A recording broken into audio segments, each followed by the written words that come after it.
ใส่ปลาแดกเนาะซีฟู้ดจากซีฟู้ดเป็นเจียวปลาแดกเบิ้งสูตรเจียวปลาแดก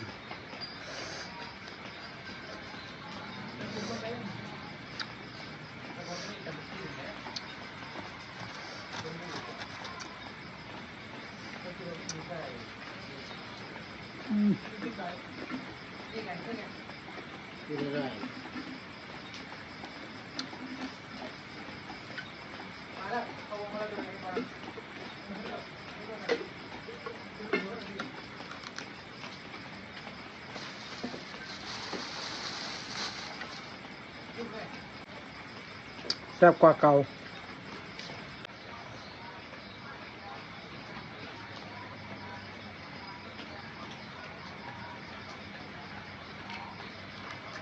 锅几口两体16碗。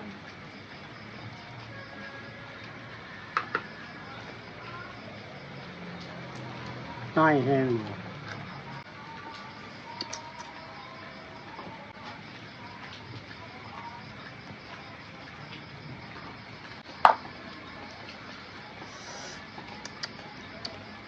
กินยังไงวะบ่เคยกินได้อีกเลย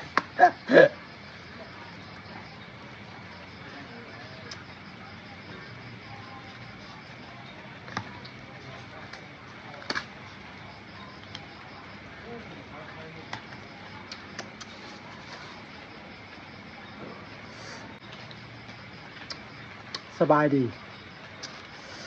สบายดีสบายดี ที่นี่มีเขาเอิ้นหยังวะเขาเอิ้นหยังก็ยำบ่อย่างนะกินเมียงบ่เมียงหอยนางรมบ่เขาเอิ้นหยังนะหอยนางรมทรงเครื่องบ่เคยกินครั้งแรก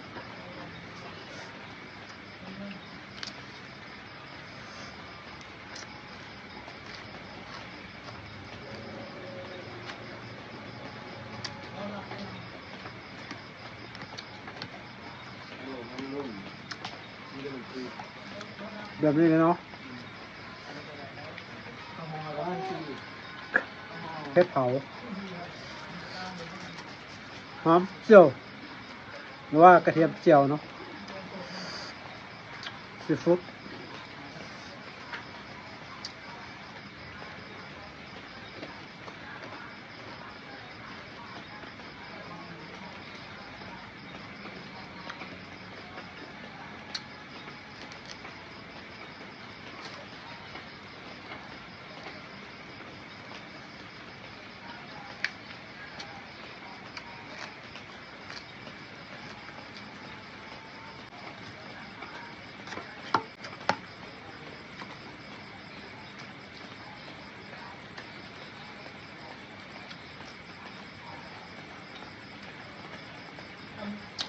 ขอผ้า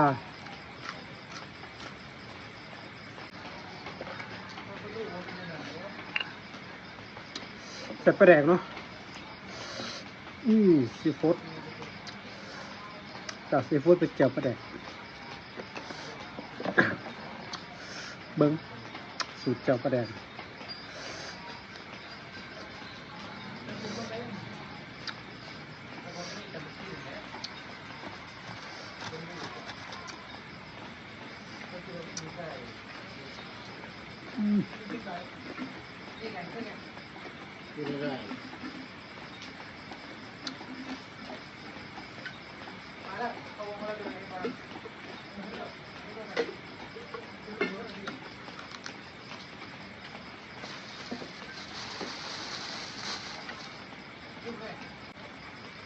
แซ่บกว่าเก่า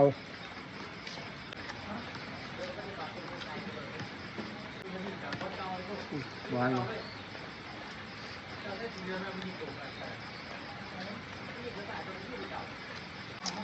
จากปลาแดกนี่แซ่บกว่าซีฟู้ดอีก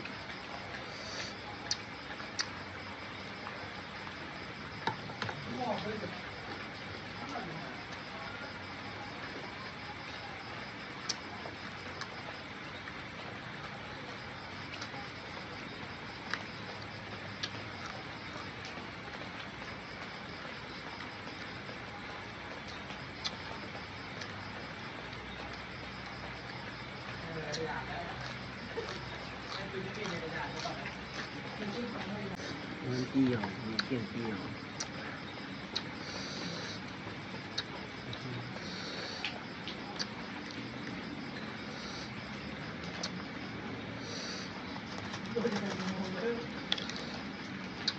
สุดยอด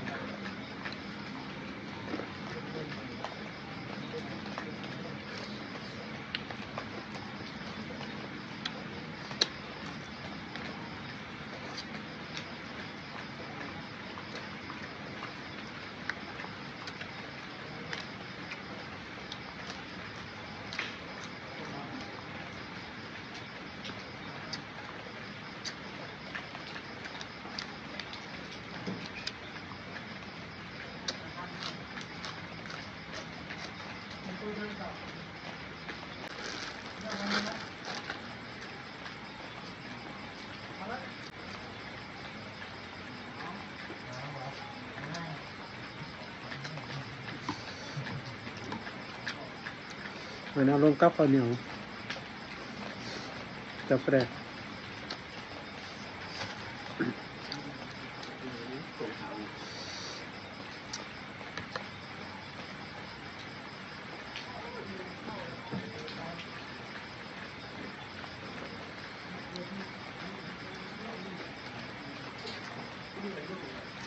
ส่งเขา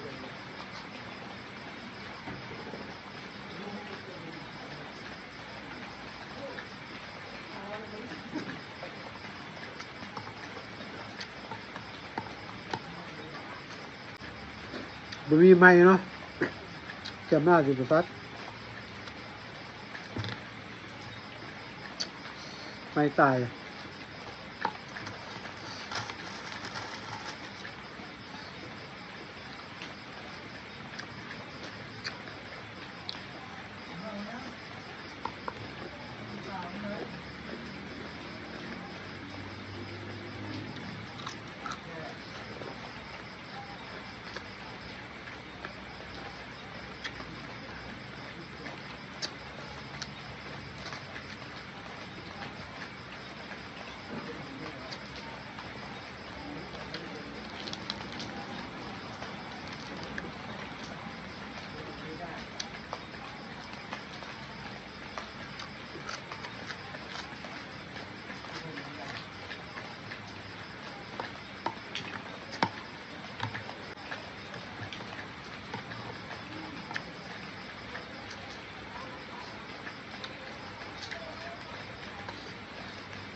คำสุดท้าย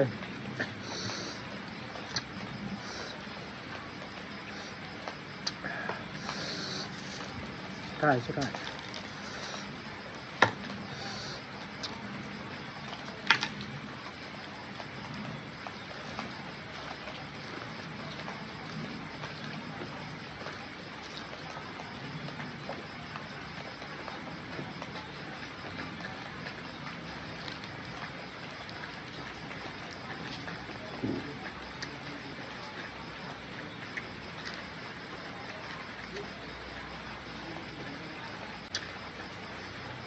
ครับตอนแรกคือว่าสิกินบุฟเฟ่ต์เอากินครั้งแรก